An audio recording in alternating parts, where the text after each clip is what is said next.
శ్రీకృష్ణ భగవానుడు దేవాది దేవుడైనను తన అవ్యాజ కృపతో తన మిత్రుని సేవలో నెలకొనెను. తన భక్తుల పట్ల ప్రేమను చూపుటలో అతడెన్నడూ విఫలుడు కాడు. కనుకనే అతడు ఇక్కడ అచ్యుతునిగా సంబోధించబడెను. అతనికి రథసారథిగా అర్జునుని ఆజ్ఞలను పాటించవలసి ఉండేది. ఆ విధముగా నడుచుకొనుటకు భగవానుడు సంకోచింపనందున అతడు అచ్యుతునిగా సంబోధించబడెను.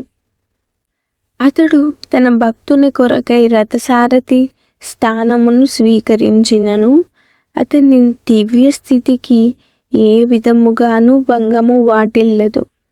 అన్ని స్థితులలో అతడు దేవాది దేవుడే మరియు సమస్త ఇంద్రియములకు అధిపతి అయిన ఋషికేశుడే.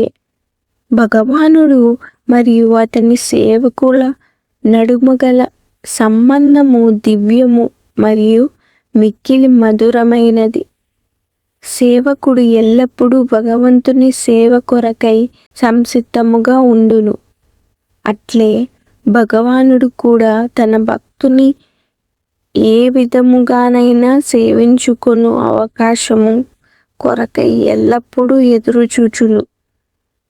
అతడు ఆజ్ఞాపించువానిగా ఉండుట కంటెను తన శుద్ధ భక్తుడు తనకు ఆజ్ఞాపించగల ఉన్నత స్థానమును స్వీకరించగలిగినచో అతడు మరింత అధికముగా ఆనందించును.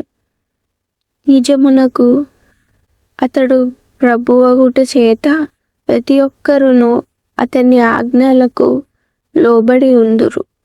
ఎవరును అతనిని ఆజ్ఞాపించేలా ఉన్నత స్థితిలో ఉండలేరు. కానీ అతడు సర్వకాల సర్వావస్థలోనూ అచ్యుతుడైన ప్రభువైనప్పటికీ శుద్ధ భక్తుడు తనను ఆజ్ఞాపించినట్లుగా కనిపించినచో దివ్యానందమును అనుభవించును.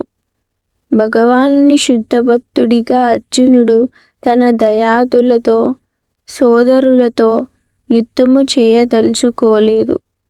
కానీ ఏ విధమైన శాంతి రాయబారములకు నమ్మతించని దుర్యోధనుని మొండి పట్టుదల చేతనే అతడు బలవంతముగా యుద్ధరంగముకు రావలసి వచ్చెను. కనుకనే యుద్ధరంగములు నాయకత్వము వహిస్తున్న ప్రముఖ వ్యక్తులెవరో తెలుసుకొనుట కొరకై అతడు ఆరాటపడసాగెను. యుద్ధరంగములో శాంతి యత్నమనే ప్రశ్నే ఉదయింపకున్నను వారిని తిరిగి అతడు చూడదలిచెను.